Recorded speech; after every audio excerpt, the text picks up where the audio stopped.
इस लेक्चर में आपको वर्ब फॉर्म क्रियापदाचे 3 रूप परीक्षा में आता है। 3 forms present tense, past tense and past participle. Present tense म्हणजे क्रियापदाचं पहिलं रूप, पास्ट टेंस म्हणजे क्रियापदाचं दुसरं रूप आणि पास्ट पार्टिसिपल म्हणजे क्रियापदाचं तिसरं रूप। आवाज आता है? तो ये जो 3 फॉर्म्स रहते हैं ये आपको एड, क्वेश्चन टैग और चिन्ह वाइज में काम आता है। इसका उपयोग आप चिन्ह wise and add question tag में आता है। और दूसरा उपयोग ऐसा है, जिस सेंटेंस में ये जो क्रियापद पहले रूप आता है तो प्रेजेंट टेंस बन जाता है, क्रियापद का दूसरा रूप आता है तो पास्ट टेंस बन जाता है, और तीसरा रूप आता है पास्ट टेंस में भूतकाल, यानी परफेक्ट पास्ट टेंस बन जाता है। For example perfect past tense में I had written a letter ऐसा बन जाता है। तब मैं क्रियापद के 3 फॉर्म्स लिख रहा हूं, आपके नोटबुक में आप लिखना है। तो पहला है, लिख रहा हूं, पहले दिया है पी, सिर्फ पहले आप देखिए बाद में लिखिए पी। दूसरा है उनको इन्हीं लगाया है पी, और तीसरा भी है पी। उनका जो प्रोनाउंसिएशन है इन्हीं पिकड़ा नहीं करने का, तो ड पिक पिक पिक हो गया। तो जो पहला रूप है वो है, उनको पहला कहते हैं फर्स्ट, उनको सेकंड में बोलते हैं और इनको थर्ड बोलते हैं। दूसरे रूप में आप इनको प्रेजेंट टेंस कहते हैं। क्या कहते हैं? Present tense PT. दूसरा है पास्ट टेंस कहते हैं। क्या कहते हैं? भूतकाल। क्या कहते हैं? और तीसरा जो है पास्ट पार्टिसिपल। क्या कहते हैं? Past participle.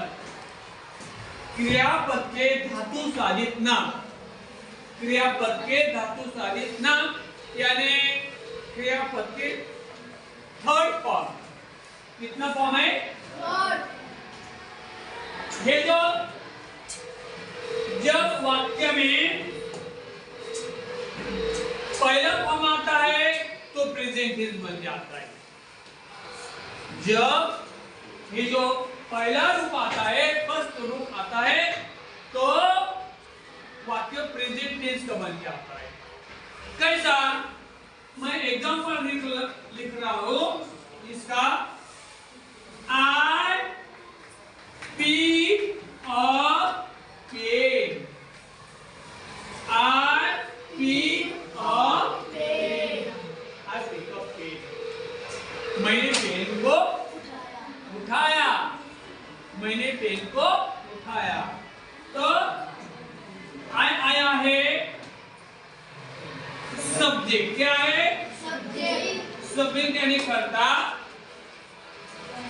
पिकअप आया है क्रियापद वर म्हणजे क्रियापदाचं पहिलं रूप ये आया, और पेन आया है ऑब्जेक्ट।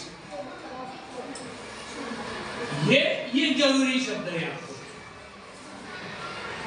म्हणजे ये जो वाक्य आया है ये प्रेजेंट टेंस का आया है। ये वाक्य प्रेजेंट टेंस का है या पास्ट टेंस का है, आप कैसे पहचानेंगे? वर्ड के अनुसार। कैसे पहचानेंगे? वर्ड। ये वर्ड पहला रूप है या दूसरा रूप है? प्रेजेंट टेंस का है या पास्ट टेंस का है? जब इसको ईडी लग जाएगा तो पास्ट टेंस बन जाएगा, जब इसको ईडी नहीं लगेगा तो प्रेजेंट टेंस बन जाएगा। आपको मालूम हो गया? हाँ, तो मैं सेकंड एग्जांपल दे रहा हूं। दूसरा,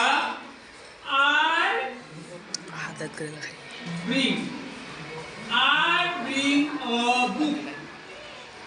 I bring a book। क्रियापद का ये पहिलं रूप सब्जेक्ट, वर्ब आणि ये ऑब्जेक्ट। तो यहाँ भी प्रेजेंट टेंस का प्रेजेंट टेंस आया।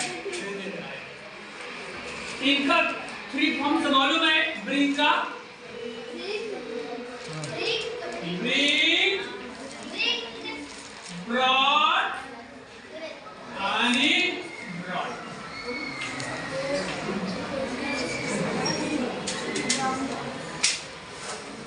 जब पहला रूप आया तो प्रेजेंट टेंस, जब सेकंड रूप आता तो भूतकाल बन जाता। आपको मालूम हो गया? हाँ, तो देखिए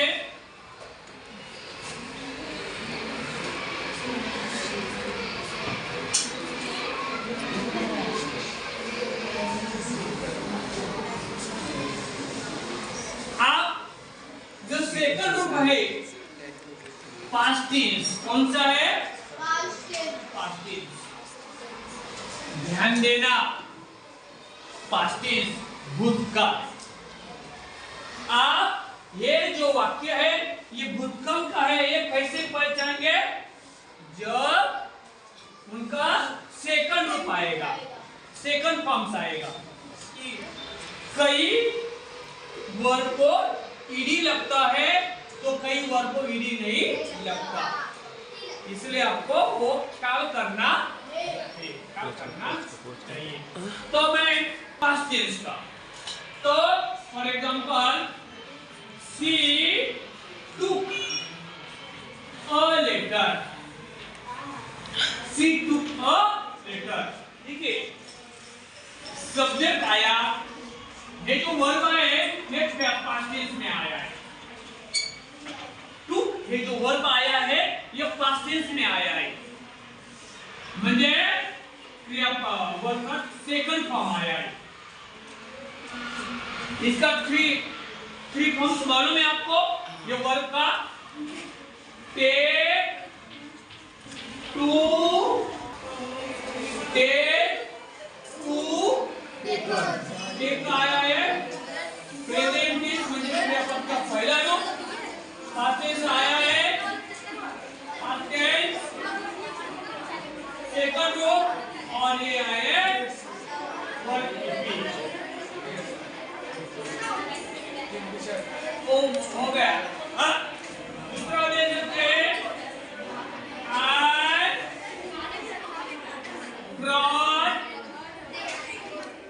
I brought money। I brought money। Subject और ये, तो जो ब्रॉट है या ब्रॉट के 3 फॉर्म्स देखिए,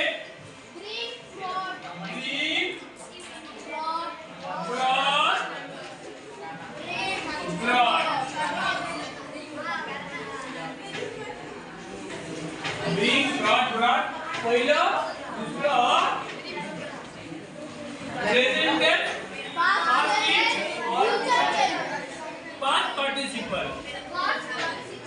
इसका फ्यूचर टेंस नहीं आता तो पास्ट पार्टिसिपल क्रियापद तीसरे रूप वर्ब का 3 पर आपको मालूम हो गया। तो इसी प्रकार आपको ध्यान देना प्रेजेंट टेंस और पास्ट टेंस कब बन जाता है। आप कैसे कब पहचानेंगे, जब सेंटेंस में जो वर्ड पहला रूप आया है या दूसरा आया है, आपको पहले देखना होगा, बाद में आप डिसाइड करेंगे कि ये टेंस कौन सा है। जब वर्ब का पहला रूप आएगा तो प्रेजेंट टेंस बन जाएगा, जब सेंटेंस में दूसरा फॉर्म आएगा तो पास्ट टेंस बन जाएगा। आपको ध्यान आया है?